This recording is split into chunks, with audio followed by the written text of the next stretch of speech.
देखिए, सबसे प्यारी चीज क्या है बताइए?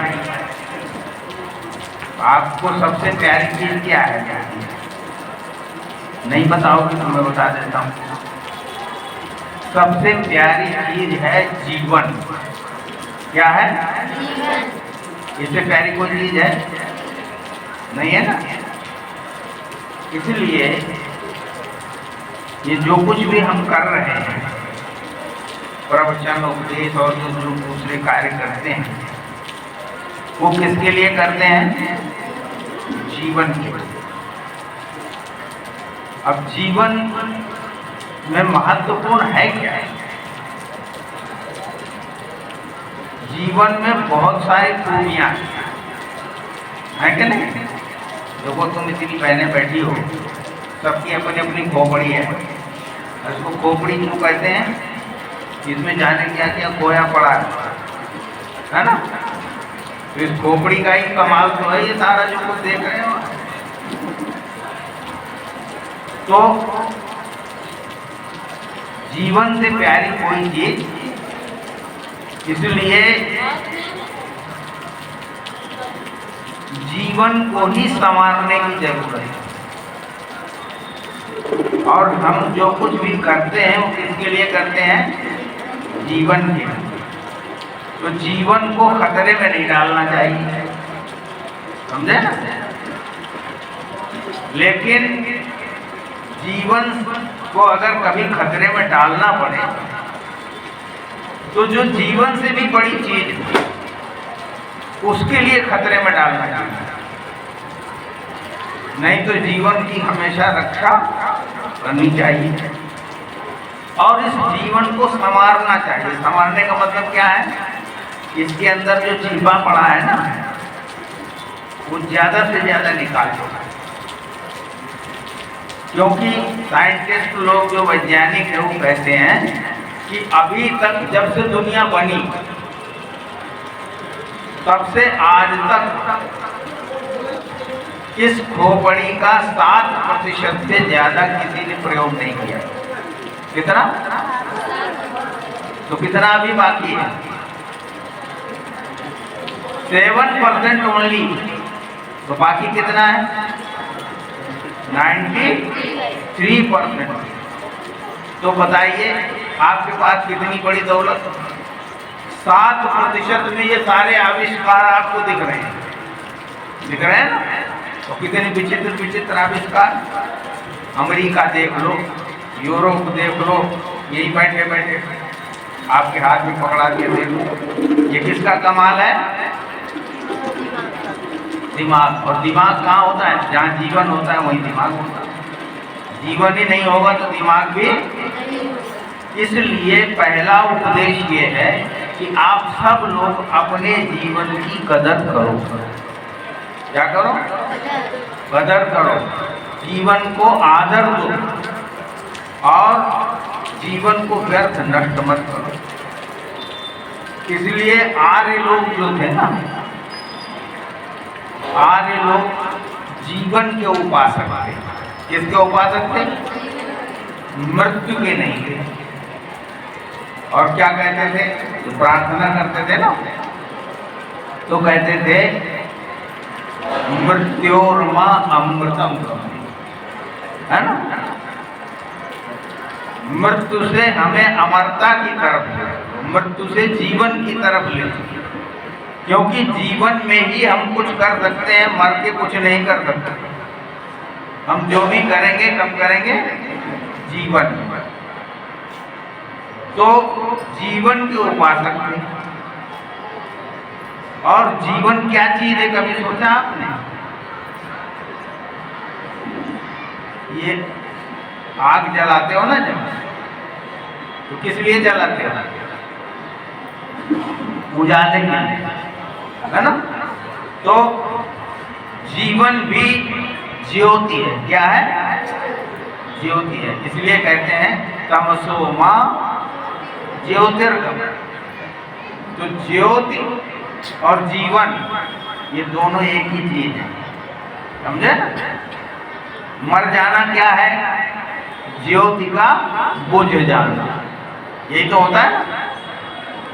जब दिया जलाते हो तो जब अग्नि जलता है तो वो ज्योति हो जाता है और बुझ जाए तो खत्म। अब दिया कहाँ जलाया जाता है? अंधेरे में कि उजाले में? अंधेरे में। तो अंधेरा ही मौत है, अंधेरा ही मौत है। इसलिए जीवन को जब जलता है जीवन तभी काम आता है। जैसे अग्नि जब जल उठता है तो ही हमारा काम हमारे काम आता है और बुझ जाए तो हमारे काम का। इसी तरह से जीवन जब चलता रहता है, प्रकाशित रहता है, तब तक हमारे काम का। तो इसलिए आर्यों ने कहा कि जीवन की उपासना करो और जीवन का प्रतीक चुना उन्होंने ज्योति। इसलिए हमारी संस्कृति जो है वो ज्योति की संस्कृति है। काय की संस्कृति है? ज्योति। अगरबत्ती की संस्कृति नहीं है, क्योंकि ज्योति जहाँ जलती है वहाँ दम नहीं घुटता और जहाँ अगरबत्ती सुलगती है वहाँ इसलिए शास्त्रकारों ने प्रवचन किया, उपदेश किया, मुहूर्तम ज्वलितम श्रेयः। जीवन कैसा होना चाहिए? थोड़ी देर का जलता हुआ जीवन भी अच्छा है। मुहूर्तम ज्वलितम श्रेयः न चिरम धूमायितम। बड़ी देर तक धुआं देकर सुलगने वाला जीवन नहीं चाहिए। इसलिए हमें ज्योति चाहिए। अब ये सब अगरबत्ती जलाने लग गए तो ये जिएंगे क्या? नहीं जिएंगे। अच्छा एक बात बताओ, जो आदमी जीना तो चाहे और दवाई रोज मरने की खाए तो वो समझदार है कि मूर्ख है? मूर्ख है ना। हो सकता है तुम्हारे पापा जी ऐसे हों, है ना, तुम्हारी मम्मी ऐसी हो, तुम्हारे भाई ऐसे हो, तुम्हारा पड़ोसी ऐसा हो जो जीना तो चाहता है पर दवाई। अच्छा बताओ, जो लोग बीड़ी सिगरेट पीते हैं वो जीने की दवाई खाते हैं मरने की? और जो शराब पीते हैं मरने की।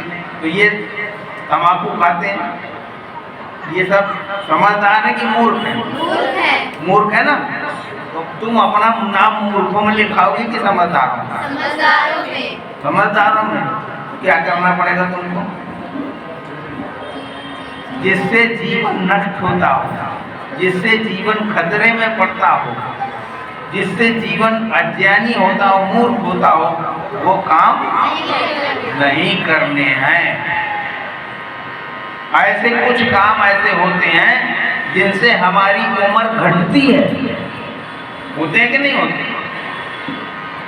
कौन से काम होते हैं? तुम्हें पता ही नहीं होगा। तो ये पता करो कौन से ऐसे काम हैं जिनको करने से आयु घटती है, जल्दी मर जाते हैं। क्योंकि जीवन जितने दिन चलेगा उतना ही बढ़िया है, उतना ही इसका ज्यादा से ज्यादा लाभ लिया जा सकता है। कोई राष्ट्र इस बात को समझने के लिए तैयार ही नहीं है। इसलिए जीवन का संसार में कोई आदर ही नहीं कर रहा है।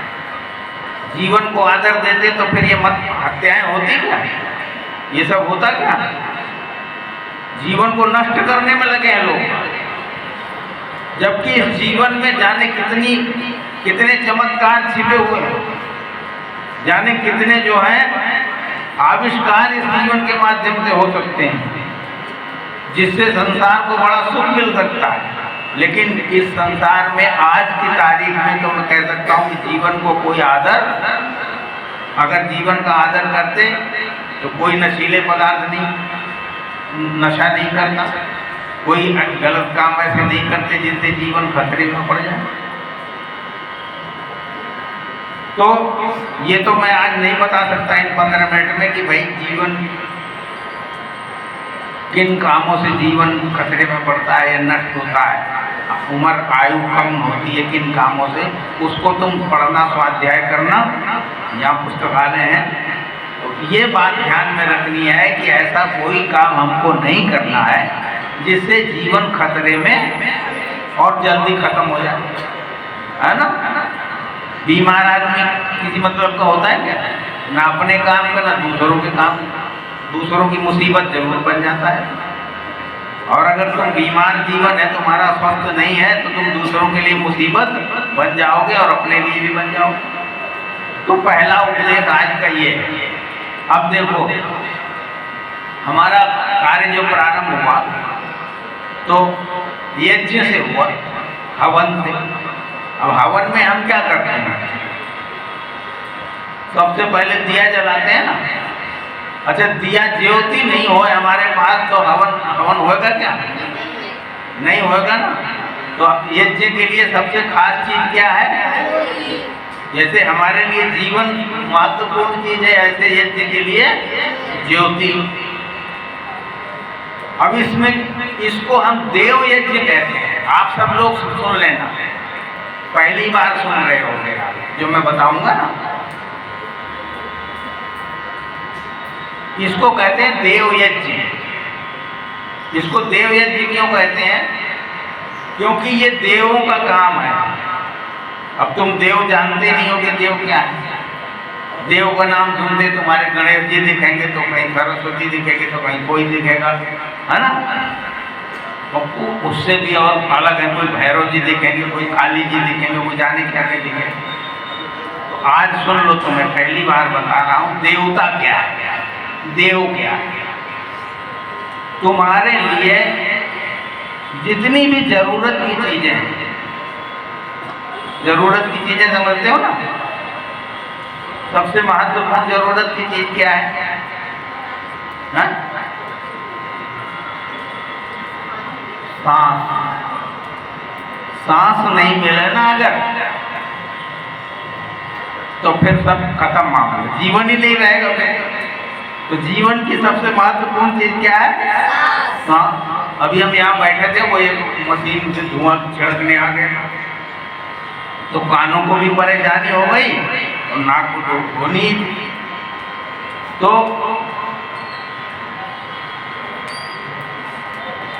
जो सांस है हमारी, ये कौन देता है हमें? वायु। तो वायु देवता है ना। अच्छा, आंखें हैं तुम्हारे और रोशनी नहीं हो तो दिखेगा आंखों में कुछ? तो ये रोशनी कौन देता है? तो सूर्य देवता हो गया।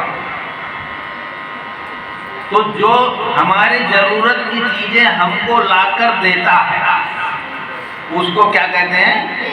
देव या देवता कहते हैं।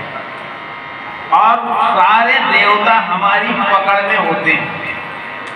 अगर सूरज तुम्हारी पकड़ में नहीं हो तो रोशनी ले लोगे क्या? हवा यहाँ तुम्हारे पास नहीं हो तो सांस ले सकते हो? तो देवता जितने भी हैं वो सब हमारी पकड़ में पहुंच में होते हैं, और हमारा काम होता है कि उनसे हम ठीक काम ले लें। क्या करें? ठीक काम ले लें। तो एक तो उनको दूषित न करें, गंदा न करें, शुद्ध साफ रखें और उनसे सही काम लें। सवेरे घूमने जाते हैं ना लोग, क्या किए जाते हैं? शुद्ध वायु का सेवन करने जाते हैं, क्योंकि वो जीवन को बढ़ाती है, उससे जीवन चलता है।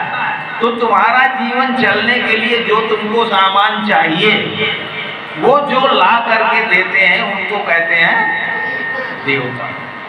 अब ये बताओ कि वो जो देवता लाते हैं, ये कहाँ से लाते हैं? कहाँ से लाते हैं? ये जो वायु प्राण लाता है, ये प्राण लाता कहाँ से? पता ही नहीं लोगों।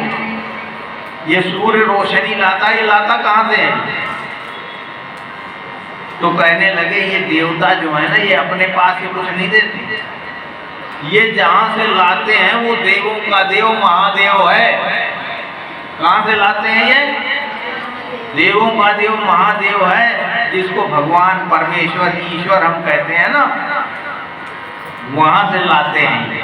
इसलिए उपनिषद में पढ़ाया जाता है, न तत्र सूर्यो भाति न चंद्र तारकम नेमा विद्युतो भांति कुतोयम अग्नि तमेव भांतम अनुभाति सर्वम तस्य भाषा सर्वमिदं विभाति। कहने लगे वो ऐसी जगह है वहाँ सूरज नहीं चमकता, न चंद्रमा न तारे, इस अग्नि की तो औकात ही क्या है कि चमक ले। उसके प्रकाशित होने से ही ये सब प्रकाशित हैं। तो परम ज्योति कहाँ है? परम ज्योति परमात्मा के पास है, उसी की वजह से सब जगह ये ज्योति आई है, और हमारा जीवन भी उसी की वजह से है। इसलिए नरेश दत्त जी कह रहे थे भगवान का भजन करना चाहिए, है ना। जिसने हमारे लिए इतना सारा वैभव दे रखा है, उसको याद नहीं करें, उसको भूल जाएं, ये अच्छी बात नहीं है। इसलिए हम ईश्वर की भक्ति करते हैं, उसकी उपासना करते हैं। और ज्योति मैंने बताया था आर्य ज्योति के उपासक हैं। तो ज्योति परम ज्योति है, यहाँ से चलते हैं। तुम्हारे घर में रोशनी करने के लिए दिया जलाना है, सबके लिए रोशनी करने के लिए सूरज बना दिया भगवान। आत्मा में जो है प्रकाश करने के लिए, हमारे जीवन में प्रकाश करने के लिए वो परम ज्योति चाहिए। अगर उस परम ज्योति से पर्दा कर लिया, पर्दा काहे का होता है? मूर्खता का, अज्ञान का। अज्ञान हमको भगवान की तरफ जाने नहीं देता, ज्योति की तरफ जाने नहीं देता है, उजाले की तरफ जाने नहीं देता है। तो अंधेरे में क्या होगा? मृत्यु। और जब मृत्यु हो गई तो किसी मतलब के नहीं रहे। तो एक चीज तो ये हो गई। अब ये गा रहे थे, अभी प्रार्थना हो रही थी ना, नित्य श्रद्धा भक्ति से यज्ञादि हम करते रहे। इनसे पूछो श्रद्धा क्या है, भक्ति क्या है? पता ही नहीं। अगर पता होता ना तो सचमुच ये यज्ञ करते। अभी सचमुच नहीं कर रहे, तो श्रद्धा भी सुन लो, श्रद्धा क्या है। और बड़े सरल शब्दों में समझा दूंगा। देखो, जैसे सवेरे तुमने दरवाजा खोला अपने घर का प्रातःकाल, और सामने से दो आदमी आ रहे हैं, क्या देखा आपने? सामने से दो आदमी आ रहे हैं। एक आदमी ऐसा है जिसको आप बहुत पसंद करते हैं, जो आपका अत्यंत प्रिय है, और दूसरा ऐसा है जिसकी शक्ल नहीं देखना चाहते आप। अब दोनों आ गए, जब दरवाजे पे आ गए तो नमस्ते तो करोगे ना, पर एक तरफ जब नमस्ते करोगे तो अंदर अच्छा लग रहा है, और जब दूसरी तरफ नमस्ते करोगे तो जलन हो रही है। बाहर वाले तो देख रहे हैं कि भाई दोनों को नमस्ते कर रहा है, लेकिन आत्मा को कुछ अलग अलग मिल रहा है ना। तो श्रद्धा से वो मिलता है जो हमें अच्छा लगता है। तो अब श्रद्धा क्या है? देखो, अब श्रद्धा जो चीज सच है, आइए बैठिए, सुन लो ध्यान से, तुम लोग इधर सुनो, श्रद्धा बता रहा हूं, आप भी सुनो। जो सच है और जो ठीक है, जो ठीक है वही सच है, जो सच है वही ठीक है। राइट राइट राइट बोलते हैं ना, राइट। तो जो सच है, जो ठीक है, उसमें सचमुच रुचि रखना। जो ठीक है, सच है, उसमें सचमुच रुचि रखना, इसी का नाम श्रद्धा है। अब देखो, वो आ गए दोनों, नमस्ते में देख लिया। अब जब पानी का गिलास लाओगे तो दो गिलास लाओगे, एक तरफ जब पानी का गिलास बढ़ा रहे होंगे तो अच्छा लग रहा हो, और दूसरी तरफ भी बढ़ाना ही पड़ेगा, तो बढ़ाया उधर अच्छा। अब आज दोनों के लिए भोजन बनेगा, तो भोजन किसको लक्ष्य करके बनेगा? हाँ, तो आज जो भोजन बनेगा, अगर वो आता अकेले जिसको आप पसंद नहीं करते, तो उल्टा सीधा पैसा भी रख देते, खा ले। लेकिन आज जब आप भोजन बनाएंगे तो विशेष सावधानी बरतेंगे। है ना? कहीं नमक ज़्यादा ना पड़ जाए, कहीं कम ना हो जाए, कहीं मिर्च अधिक ना हो जाए, कहीं घी कम ना हो जाए, कहीं जल न जाए बनाने वाली चीज जो है। ये सारी सावधानियां आप बरतेंगे और बरत करके जब भोजन परोसेंगे तो एक तरफ थाली जब सर खाओगे तो आनंद आ रहा है और दूसरी तरफ जलन हो रही होगी, तो जिधर आनंद आ रहा है उधर ही श्रद्धा है। तो जो भी काम हम करते हैं, ये यज्ञ जो हम हवन करते हैं, ये वायु को शुद्ध करने के लिए करते हैं, क्योंकि जीवन वायु से ही चलता है। और इस वायु को शुद्ध करके फिर हम एक प्रकार का परोपकार भी करते हैं, क्योंकि सांस वायु शुद्ध होगा तो केवल हमारे लिए थोड़े होगा, सबके लिए होगा। तो ये इसीलिए इसको श्रेष्ठतम कर्म कहा गया, क्योंकि इसका लाभ सबको मिलता है, चाहे हमारा शत्रु हो चाहे मित्र हो। तो इससे बड़ा परोपकार का काम दूसरा कोई नहीं होता। इसलिए आर्यों ने ज्योति की उपासना की और ज्योति से जो है देव यज्ञ किया। देव यज्ञ का मतलब है ये देवता जो हमारे लिए सामान लाते हैं, इन्हीं की शक्ति मजबूत होती है इस हवन में, इस यज्ञ से, और ये हमारे लिए स्वस्थ रहते हैं और हमको भी स्वस्थ रखते हैं। तो ये आज थोड़ी सी चर्चा मैंने देवों के बारे में बताया। अब जब हवन करते हैं, अगर श्रद्धा है ना, तो आप अच्छा घी लाएंगे, अच्छी संविधा लाएंगे, और जब मंत्र पढ़ेंगे तो आत्मा को कुछ मिल रहा होगा, ध्यान भगवान पे होगा। और नहीं तो पूजनीय प्रभु हमारे भाव उज्ज्वल कीजिए, ऐसा ये निकल रहा है। कटोरी साफ करेंगे, कोई सामग्री झाड़ के डालेगा, कोई उसको पूछेगा, उसको अग्नि को, ये जब देखते हो रहते हो ना रोज, इसका मतलब है कि श्रद्धा है नहीं, टाल रहे हो, बोझा ढो रहे हो, बेकार टाल रहे हो किसी तरह से, है ना? तो उसका वास्तविक फल जो आनंद है मिलना चाहिए ना, वो नहीं मिलेगा। तो काम की बात बताई ना आप लोगों को, और जीवन को खतरे में मत डालना, और जीवन जिससे बड़े स्वस्थ रहे उन किताबों को पढ़ना, और जीवन को बढ़ाओ, लंबा करो आयु को। और इतना टाइम हमको मिला था, तो इसलिए अब नहीं बंद करते हैं। ओम शम।